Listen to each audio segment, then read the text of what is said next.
Kejadian pasal 25. Keturunan Abraham dari Ketura. Abraham mengambil pula seorang istri namanya Ketura. Perempuan itu melahirkan baginya Simran, Yoksan, Medan, Midian, Isba, dan Suah. Yoksan memperanakkan Seba dan Dedan. Keturunan Dedan ialah orang Asyur, orang Letus, dan orang Leum. Anak-anak Midian ialah Eva, Efer, Henoch, Abida, dan Eldaa. Itulah semuanya keturunan Ketura. Abraham memberikan segala harta miliknya kepada Ishak, tetapi kepada anak-anaknya yang diperoleh dari kunik-kuniknya, ia memberikan pemberian. Kemudian ia menyuruh mereka, masih pada waktu ia hidup, meninggalkan Ishak anaknya dan pergi ke sebelah timur, ke tanah timur. Abraham meninggal dan dikuburkan. Abraham mencapai umur 175 tahun. Lalu ia meninggal. Ia mati pada waktu telah putih rambutnya, tua dan suntuk umur. Maka ia dikumpulkan kepada kaum leluhurnya. Dan anak-anaknya, Ishak dan Ismail, menguburkan dia dalam gua Makpela di padang Efron bin Sohar, orang Het itu, padang yang letaknya di sebelah timur Mamre, yang telah dibeli Abraham dari Bani Het. Di sanalah terkubur Abraham dan Sara istrinya. Setelah Abraham mati, Allah memberkati Ishak anaknya itu, dan Ishak diam dekat sumur Lahairoi. Keturunan Ismail. Inilah keturunan Ismail, anak Abraham, yang telah dilahirkan baginya oleh Hagar, perempuan Mesir, hamba Sara itu. Inilah nama-nama anak Ismail, disebutkan menurut urutan lahirnya. Nebayot, anak sulung Ismail. Selanjutnya Kedar, Adbel, Mibsam, Misima, Duma, Masa, Hadad, Tema, Yetur, Nafis, dan Ketma. Itulah anak-anak Ismail, dan itulah nama-nama mereka, menurut kampung mereka, dan menurut perkemahan mereka, 12 orang raja, masing-masing dengan sukunya. Umur Ismail ialah 137 tahun.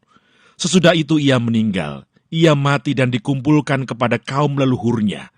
Mereka itu mendiami daerah dari Hawila sampai Sur, yang letaknya di sebelah timur Mesir ke arah Asyur. Mereka menetap berhadapan dengan semua saudara mereka. Esau dan Yakub. Inilah riwayat keturunan Ishak, anak Abraham. Abraham memperanakkan Ishak, dan Ishak berumur 40 tahun ketika Ribka anak Betuel, orang Aram dari Padan Aram, saudara perempuan Laban orang Aram itu, diambilnya menjadi istrinya. Berdoalah Ishak kepada Tuhan untuk istrinya, sebab istrinya itu mandul. Tuhan mengabulkan doanya, sehingga Ribka istrinya itu mengandung. Tetapi anak-anaknya bertolak-tolakan di dalam rahimnya, dan ia berkata, "Jika demikian halnya, mengapa aku hidup?" Dan ia pergi meminta petunjuk kepada Tuhan. Firman Tuhan kepadanya, "2 bangsa ada dalam kandunganmu, dan 2 suku bangsa akan berpencar dari dalam rahimmu. Suku bangsa yang satu akan lebih kuat dari yang lain, dan anak yang tua akan menjadi hamba kepada anak yang muda." Setelah genap harinya untuk bersalin, memang anak kembar yang di dalam kandungannya. Keluarlah yang pertama, warnanya merah, seluruh tubuhnya seperti jubah berbulu. Sebab itu ia dinamai Esau. Sesudah itu keluarlah adiknya, tangannya memegang tumit Esau. Sebab itu ia dinamai Yakub. Ishak berumur 60 tahun pada waktu mereka lahir. Lalu bertambah besarlah kedua anak itu. Esau menjadi seorang yang pandai berburu, seorang yang suka tinggal di padang. Tetapi Yakub adalah seorang yang tenang, yang suka tinggal di kemah.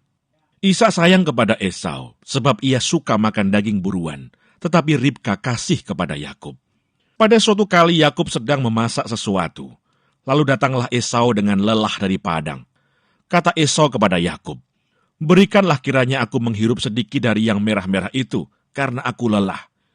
Itulah sebabnya namanya disebutkan Edom. Tetapi kata Yakub, "Jualah dahulu kepadaku hak kesulunganmu." Saud Esau, "Sebentar lagi aku akan mati. Apakah gunanya bagiku hak kesulungan itu?" Kata Yakub, "Bersumpahlah dahulu kepadaku." Maka bersumpahlah ia kepada Yakub, dan dijualnyalah hak kesulungannya kepadanya. Lalu Yakub memberikan roti dan masakan kacang merah itu kepada Esau. Ia makan dan minum, lalu berdiri dan pergi. Demikianlah Esau memandang ringan hak kesulungan itu.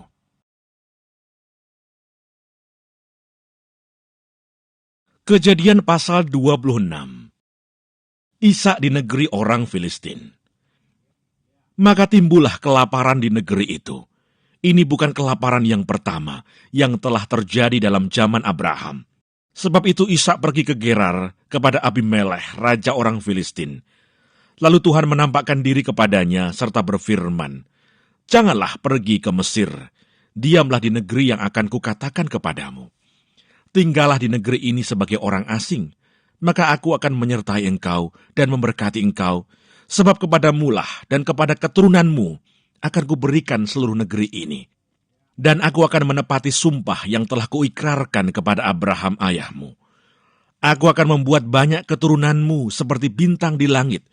Aku akan memberikan kepada keturunanmu seluruh negeri ini, dan oleh keturunanmu semua bangsa di bumi akan mendapat berkat. Karena Abraham telah mendengarkan firman-Ku dan memelihara kewajibannya kepadaku, yaitu segala perintah, ketetapan dan hukum-Ku. Jadi tinggallah Ishak di Gerar." Ketika orang-orang di tempat itu bertanya tentang istrinya, berkatalah ia, "Dia saudaraku," sebab ia takut mengatakan, "Ia istriku," karena pikirnya, jangan-jangan aku dibunuh oleh penduduk tempat ini karena Ribka, sebab elok parasnya. Setelah beberapa lama ia ada di sana, pada suatu kali menjenguklah Abimelekh, raja orang Filistin itu dari jendela. Maka dilihatnya Ishak sedang bercumbu-cumbuan dengan Ribka istrinya. Lalu Abimelekh memanggil Ishak dan berkata, "Sesungguhnya dia istrimu, masakan engkau berkata, dia saudaraku?" Jawab Ishak kepadanya, "Karena pikirku, jangan-jangan aku mati karena dia." Tetapi Abimelekh berkata, "Apakah juga yang telah kau perbuat ini terhadap kami? Mudah sekali terjadi, salah seorang dari bangsa ini tidur dengan istrimu, sehingga dengan demikian engkau mendatangkan kesalahan atas kami." Lalu Abimelekh memberi perintah kepada seluruh bangsa itu, "Siapa yang mengganggu orang ini atau istrinya, pastilah ia akan dihukum mati." Maka menaburlah Ishak di tanah itu, dan dalam tahun itu juga ia mendapatkan hasil 100 kali lipat, sebab ia diberkati Tuhan. Dan orang itu menjadi kaya, bahkan kian lama kian kaya, sehingga ia menjadi sangat kaya. Ia mempunyai kumpulan kambing domba dan lembu sapi, serta banyak anak buah, sehingga orang Filistin itu cemburu kepadanya.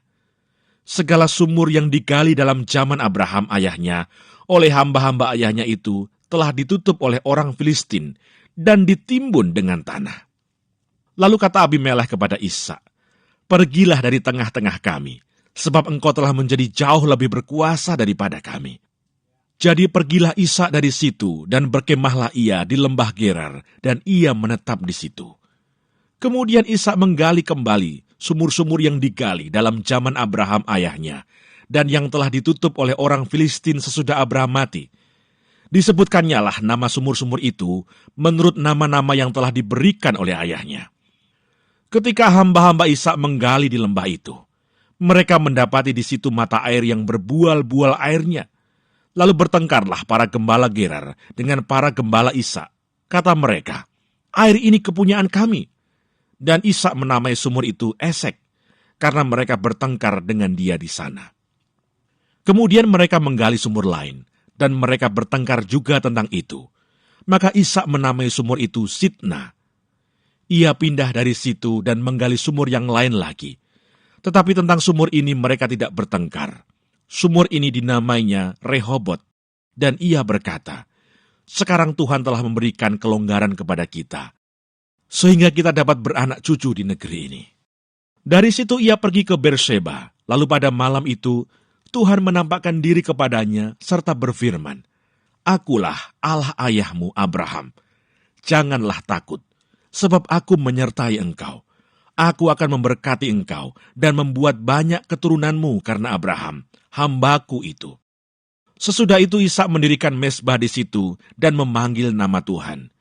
Ia memasang kemahnya di situ, lalu hamba-hambanya menggali sumur di situ. Datanglah Abimelekh dari Gerar mendapatkannya, bersama-sama dengan Ahuzat sahabatnya dan Pikol kepala pasukannya. Tetapi kata Ishak kepada mereka, "Mengapa kamu datang mendapatkan aku? Bukankah kamu benci kepadaku dan telah menyuruh aku keluar dari tanahmu?" Jawab mereka, "Kami telah melihat sendiri bahwa Tuhan menyertai engkau. Sebab itu kami berkata, baiklah kita mengadakan sumpah setia antara kami dan engkau. Dan baiklah kami mengikat perjanjian dengan engkau, bahwa engkau tidak akan berbuat jahat kepada kami. Seperti kami tidak mengganggu engkau, dan seperti kami semata-mata berbuat baik kepadamu, dan membiarkan engkau pergi dengan damai. Bukankah engkau sekarang yang diberkati Tuhan?" Kemudian Ishak mengadakan perjamuan bagi mereka, lalu mereka makan dan minum. Keesokan harinya pagi-pagi, bersumpah-sumpahlah mereka. Kemudian Ishak melepas mereka, dan mereka meninggalkan dia dengan damai. Pada hari itu datanglah hamba-hamba Ishak memberitahukan kepadanya tentang sumur yang telah digali mereka, serta berkata kepadanya, "Kami telah mendapat air." Lalu dinamanyalah sumur itu Sheba, sebab itu nama kota itu adalah Berseba sampai sekarang. Ketika Esau telah berumur 40 tahun, ia mengambil Yudit, anak Beri orang Het, dan Basmat, anak Elon orang Het, menjadi istrinya. Kedua perempuan itu menimbulkan kepedihan hati bagi Ishak dan bagi Ribka.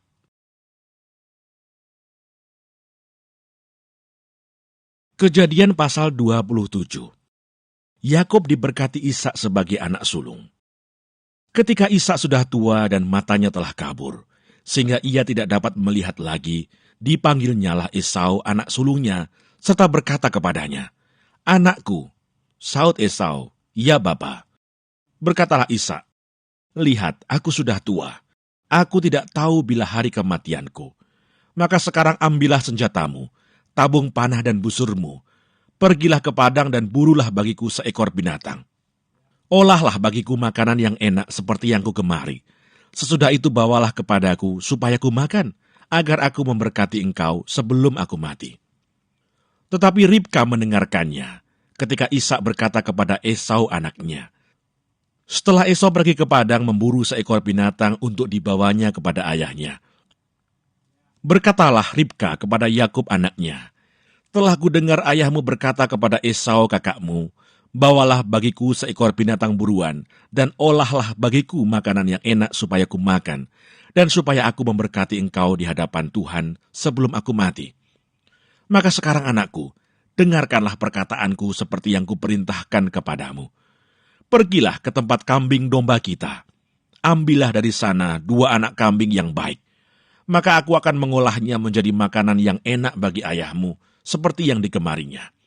Bawalah itu kepada ayahmu, supaya dimakannya, agar dia memberkati engkau sebelum ia mati." Lalu kata Yakub kepada Ribka ibunya, "Tetapi Esau kakakku adalah seorang yang berbulu badannya. Sedang aku ini kulit-kulicin.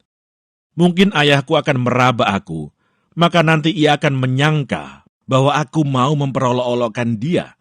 Dengan demikian aku akan mendatangkan kutuk atas diriku dan bukan berkat." Tetapi ibunya berkata kepadanya, "Akulah yang menanggung kutuk itu, anakku. Dengarkan saja perkataanku. Pergilah, ambil kambing-kambing itu." Lalu ia pergi mengambil kambing-kambing itu dan membawanya kepada ibunya. Sesudah itu ibunya mengolah makanan yang enak seperti yang digemari ayahnya. Kemudian Ribka mengambil pakaian yang indah kepunyaan Esau anak sulungnya, pakaian yang disimpannya di rumah, lalu disuruhnyalah dikenakan oleh Yakub anak bungsunya. Dan kulit anak kambing itu dipalutkannya pada kedua tangan Yakub dan pada lehernya yang licin itu. Lalu ia memberikan makanan yang enak dan roti yang telah diolahnya itu kepada Yakub anaknya. Demikianlah Yakub masuk ke tempat ayahnya serta berkata, "Bapa." Saud ayahnya, "Ya anakku, siapakah engkau?" Kata Yakub kepada ayahnya, "Akulah Esau, anak sulungmu. Telah kulakukan seperti yang Bapa katakan kepadaku. Bangunlah, duduklah, dan makanlah daging buruan masakanku ini, agar Bapa memberkati aku." Lalu Ishak berkata kepada anaknya itu, "Lekas juga engkau mendapatnya, anakku." Jawabnya, "Karena Tuhan Allahmu membuat aku mencapai tujuanku." Lalu kata Ishak kepada Yakub, Datanglah mendekat anakku, supaya aku meraba engkau, apakah engkau ini anakku Esau atau bukan. Maka Yakub mendekati Ishak ayahnya, dan ayahnya itu merabanya serta berkata, kalau suara Yakub, kalau tangan Esau.